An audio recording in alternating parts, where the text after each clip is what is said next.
Good afternoon and welcome to this edition of Border Report Live. My name is Rudy Mideles and I'm your host here in Harlingen, Texas in the Rio Grande Valley of deep South Texas.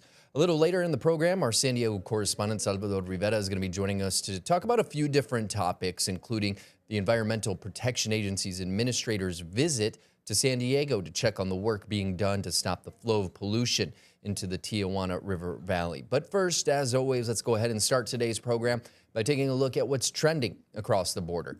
Starting with a week after a judge ordered the release of 5-year-old Liam Conejo Ramos from an ICE detention center, the government is once again working to get the boy and his family deported from the United States. NPR News, which is based in Minnesota, is reporting the federal government filed a motion seeking to end asylum claims for that family. The boy and his father returned home this week after he was detained with his father on January 20th and sent to a detention center here in Texas. NPR is reporting that the Department of Homeland Security filed a motion Wednesday to expedite deportation proceedings in that family's case. A hearing is scheduled for today, although the family's attorney is requesting more time to respond. She said the government may not deport them to Ecuador, their home country. Instead, the family could apply for asylum in a third country. Liam's father, Adrian Conejo Arias, said they don't know what will happen to them. Earlier this month, right here on Border Report Live, we talked with Mario Guerrero, the executive director of the South Texas Builders Association, and he told us how ICE raids are impacting construction projects all across South Texas. Well, this week, Guerrero and some of other builders took that message to Washington, D.C. They were there to warn members of Congress and the White House that immigration raids are hurting their workforce, raising the price of housing, and hurting the overall economy here in the Rio Grande Valley and all across South Texas. Our Washington correspondent Vinay Simlat explains their views. As the immigration debate rages on Capitol Hill, a group of South Texas builders came to D.C. on Wednesday. They told Congressman Henry Cuellar how the Trump administration's immigration policy affects construction. Project that was taking maybe 4 to 5 months on a average starter type home is now taking 8, 9, 10 months. Efrain Gomez, a local builder, says construction site immigration raids have led to workforce shortages in South Texas. They're not wanting to show up. One, out of fear.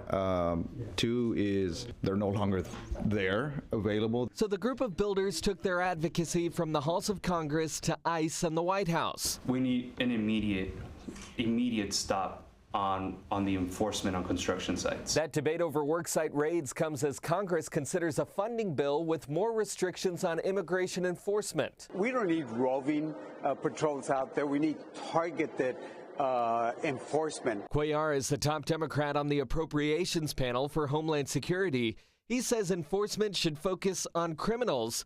But Republican Senator Josh Hawley says immigration hurts American workers. We have had tremendous amounts of immigration and illegal immigration that has effectively pushed down wages for working people in this country. The system has failed us to provide a proper workforce. In a statement, the White House says there is no shortage of American minds and hands to grow our labor force, adding President Trump will ensure all sectors have the legal workforce they need to be successful. In Washington, I'm Vinay Simlat. Guerrero told us on Border Report Live that he has dozens of videos of ICE raids at construction projects in South Texas, and we've shown you some of those videos. Some of those videos you saw just now in Vinay's story. So if you'd like to read more or see those videos, you can always visit borderreport.com, type in the search bar, South Texas construction. Democrats are threatening to block funding for the Homeland Security Department.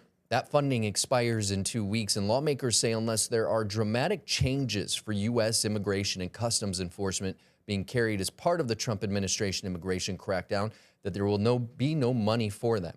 Republicans have largely dismissed Democrats' demands for reform within the agency, and it's uncertain if they'll agree to any of the demands, which include requiring that officers take off the masks and identify themselves. Democrats also want agents to obtain judicial warrants in certain cases and work with local authorities, among other asks.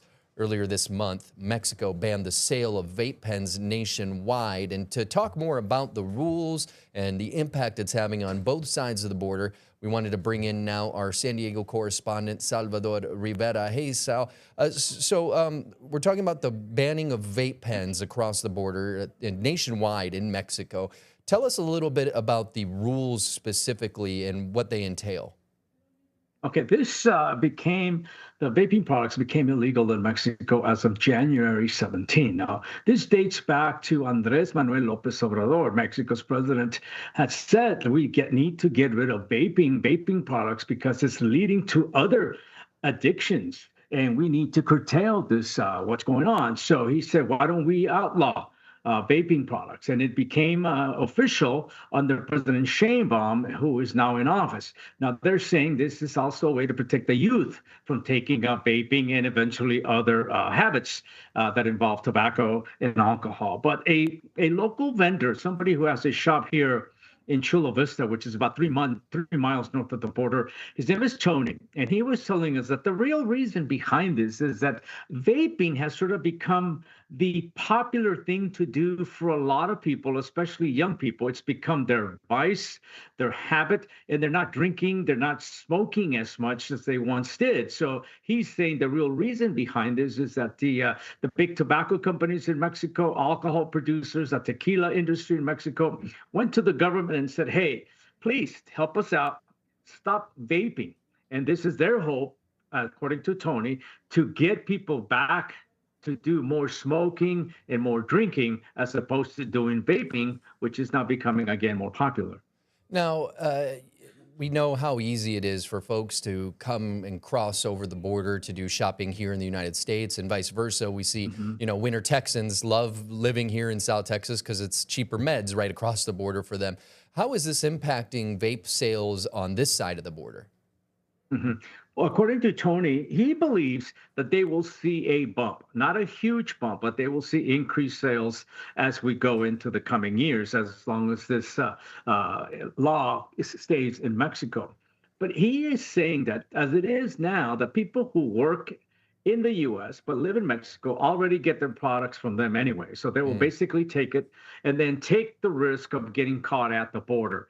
He doesn't think that there's going to be a big surge of people from Tijuana, for example, who will come north of the border to get their products. So they think they will have a small increment in sales, but not as big as a lot of people believe. And we know that from some of the reporting we have already on borderreport.com, which if you'd like to read more about this, you can go there, borderreport.com, click on search and enter vape into the search bar there and click enter. But we know from some of the reporting we already have on borderreport.com that there was an issue with cartels kind of trying to take advantage of the vape situation and the growing, the growing market for vapes on the south side of the border. How is this going to impact what they're doing there?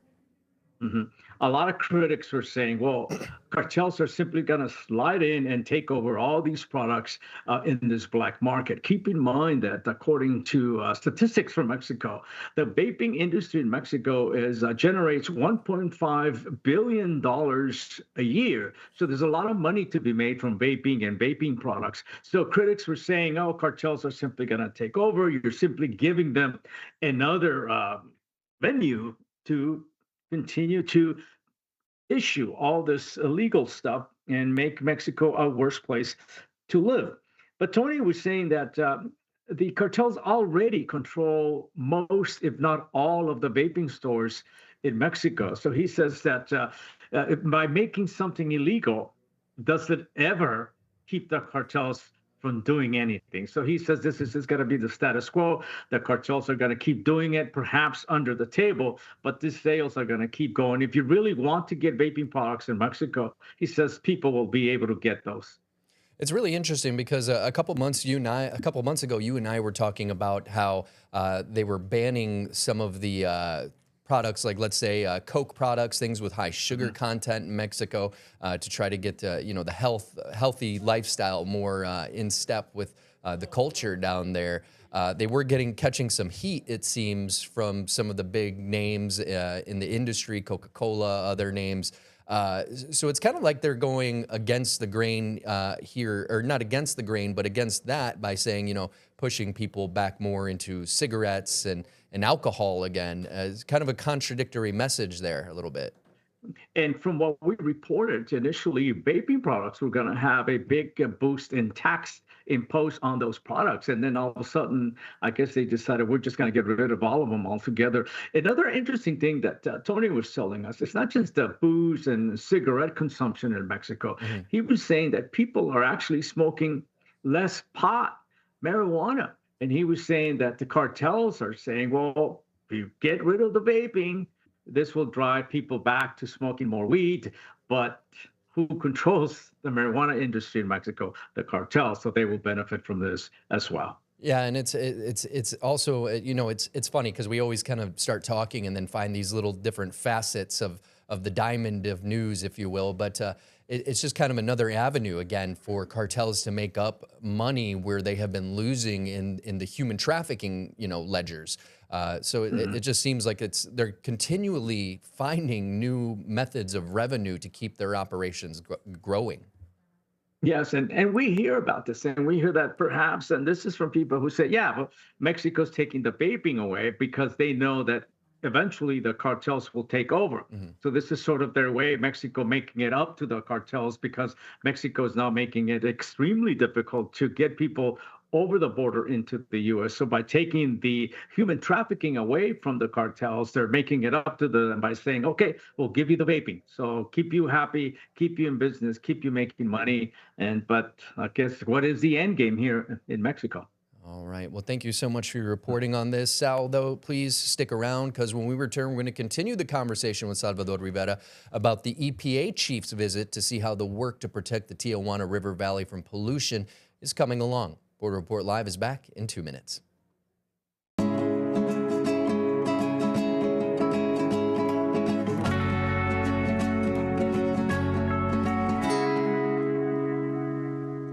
Welcome back to this edition of Border Report Live. My name is Rudy Mideles here in Harlingen, Texas, in deep South Texas.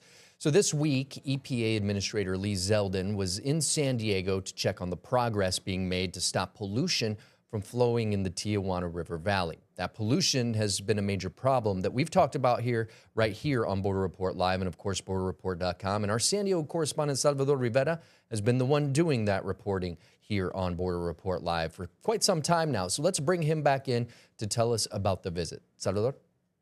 Well, Rudy, it feels sometimes that I've been covering this issue, this topic, this problem for my entire career. I've been in news for 38 years, and it seems like ever since the beginning, there's been some sort of a sewage pollution contamination story that I've covered in the Tijuana River Valley. And this all stems from the city of Tijuana. It just grew. It seemingly overnight, they went from a city of about 400,000 to 500,000 people to 2 million people. And the infrastructure never kept up, especially the sewage, the stormwater infrastructure never kept up. So consequently, we have all this sewage, this raw sewage, contaminated water flowing into the Tijuana River Valley, then out to the ocean. And this forces that many places to shut down their beaches. There's all these signs go up telling people to stay out of the water. And this has been going on for decades. And there's solutions that are brought up, and then it doesn't happen. Money's pumped in, and then it never seems to deliver any results.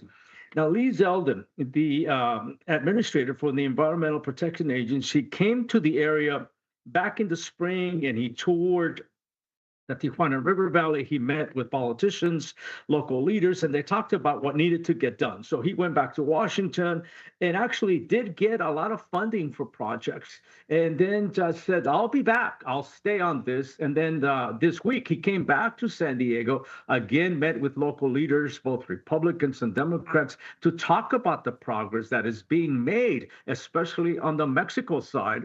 And he was saying that he is convinced now that Mexico is actually doing its part to keep this sewage from flowing from Mexico into the U.S. And he was saying that in a few years, we should see results. And this is what he had to say. This is what he told the media when he was in San Diego here this week. This is an environmental issue that is caused on the Mexico side. They caused this. I wish that we had the power to just snap our fingers and say that we had such a great roundtable that when everyone wakes up tomorrow, all the infrastructure needs in Mexico are all done.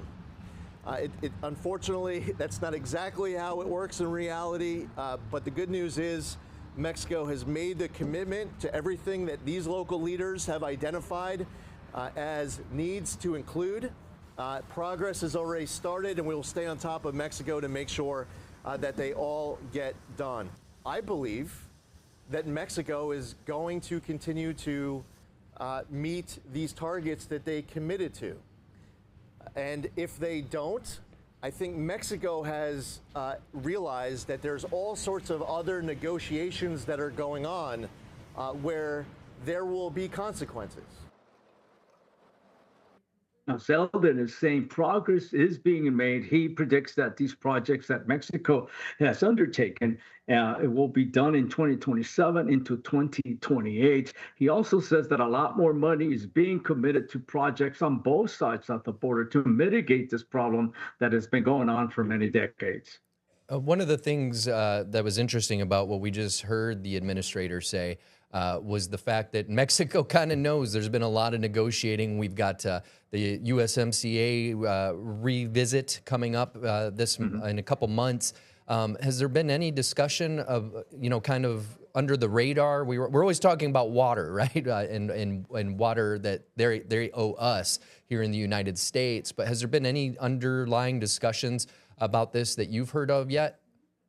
Well, he did say he was asked about the USMCA, the renegotiation, the restructure.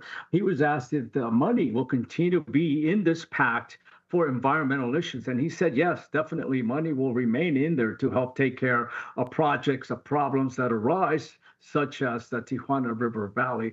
But when you have to rely on Mexico to do its part to make things better in the U.S., it does open a lot of, leaves a lot of questions to be answered, because as you said, Mexico keeps promising to deliver water to the U.S. as part of an agreement that they had. But how is that working out for you? Yeah, exactly. And, you've covered this for a long time. One of the things that recently that we've seen on this side of the border are those trash booms being put in place. And I remember when we were watching it here, and our producer, Diana Maldonado, we were watching that video. We were just astonished at the amount of trash that would flow in just from one heavy rain. What kind of work do we know that's being done on the other side of the border in Mexico? Rudy, I'm glad you brought up this question. I'm actually working on a story. It's sort of trying to be kept under wraps for now, but Mexico is planning on installing these trash booms on its side of the border. There will be several trash booms along the Tijuana River, from what I've been told by a very good source who's actually involved in the negotiations. Tijuana, the state of Baja California, will install these trash booms on the Tijuana River to keep the trash from going all the way into the U.S. and then having to be stopped once it gets north of the border. So that is coming. Hopefully there will be a big announcement made here in the next few weeks, but that should help a lot. And but keep in mind that it's not just trash. We talk about raw sewage. There's also a lot of chemicals and other pollutants that get in the water and flow into the U.S. Now, the big problem is that there's two areas or several areas where the stuff comes in. One we know of, there's the International Wastewater Treatment Facility. A lot of money is being pumped into it, no pun intended, to refurbish the site to double its capacity. But this is a facility that gets the raw sewage directly from a sister plant on the Mexico side of the border. Okay, but keep in mind that there's a lot of other materials that come into the Tijuana River. It gets dumped in there because in Mexico, there's no separation from sewer lines to storm water lines. So everything goes into this river and it flows all the way into the U.S. And this river never gets near the treatment plant. So we got to figure out how we're going to take care of all the materials that are coming in via the river to make sure that the pollution stops. So there's still a long way to go. Yes, the International Wastewater Plant will be a big help. Yes, Mexico built a similar plant just south of the border, but what happens to the materials that keep on coming, especially when it rains, especially when we have big storms? What happens? How do we mitigate those issues? that's a pollution that comes in the river. So those are still questions that have yet to be answered. Now, I wanted to ask you, because that area of the border is your home. You were raised there, you grew up there, you worked there, you've been covering that area for a long time. You've been covering this specifically, as you said, pretty much your whole career. What have the ups and downs looked like as far as any progress being made? Well, we all get excited when we hear about big money being spent. Oh, we're finally going to do this, we're going to do that. And then nothing happens. So we're used to the ups and downs, the letdowns, especially Lee Zeldin is singing a very positive song. He's saying, oh, we're getting the money in there. Mexico has promised to do A, B, and C, and we're going to see results in 2027, 2028. So now we got to wait another 2 years to see if this in fact happens. But Rudy, I hate to say this and I hate to be pessimistic, but I'd be willing to bet a lot of money that nothing's going to get fixed. All right. Well, there you have it, folks. Hopefully you're wrong, Sal. Because it's a beautiful area out there. We've talked about this in the past. I finally got a chance to visit San Diego a couple years ago and absolutely fell in love. And it's a shame. It'd be a shame if there's no progress made in this. Absolutely lovely part of our country. If you've never been, you should head out there. All right. Well, thank you so much. We appreciate you joining us today. Salvador Rivera, our San Diego correspondent, covering a few different topics with us today. But stay with us, because when we return, we have a few more headlines. Border Report Live is back in 2 minutes.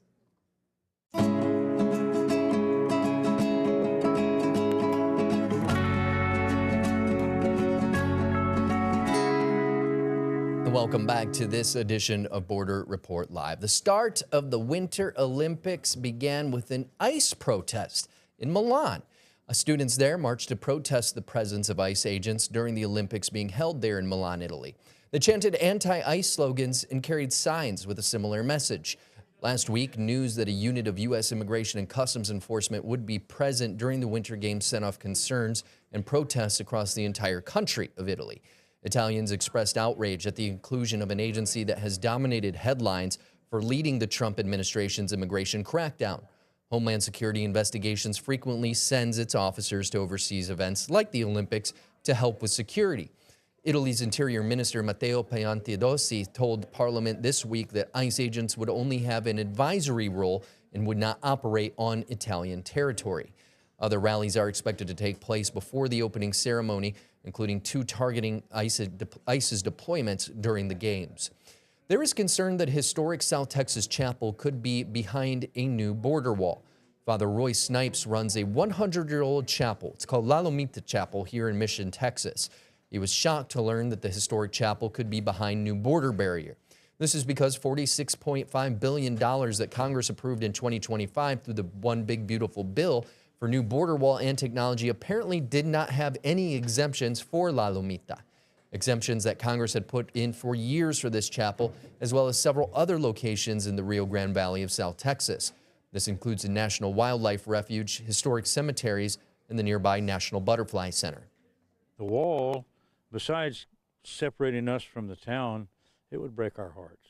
That I made my final vows here almost 50 years ago, and this chapel itself is a symbol of faith and hope and love, of always trying to be kind and gentle.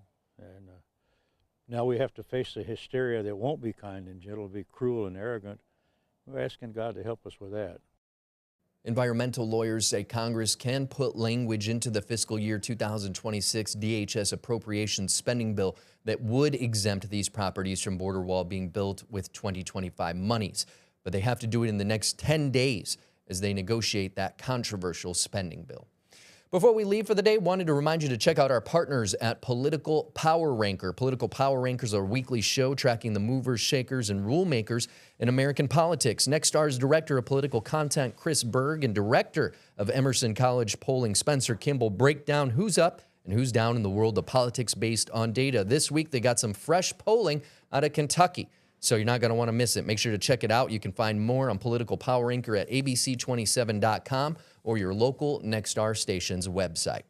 And don't forget, you can always stay informed on the story shaping the U.S.-Mexico border while you're on your way home. Maybe you're at the gym or taking the dog out for a walk. Border Report Live is now bringing you real-time updates, expert insights, and voices from both sides of the border in podcast form. You can find us on Apple Podcasts, Spotify, the iHeartRadio app, as well as the video and audio version of this program on YouTube.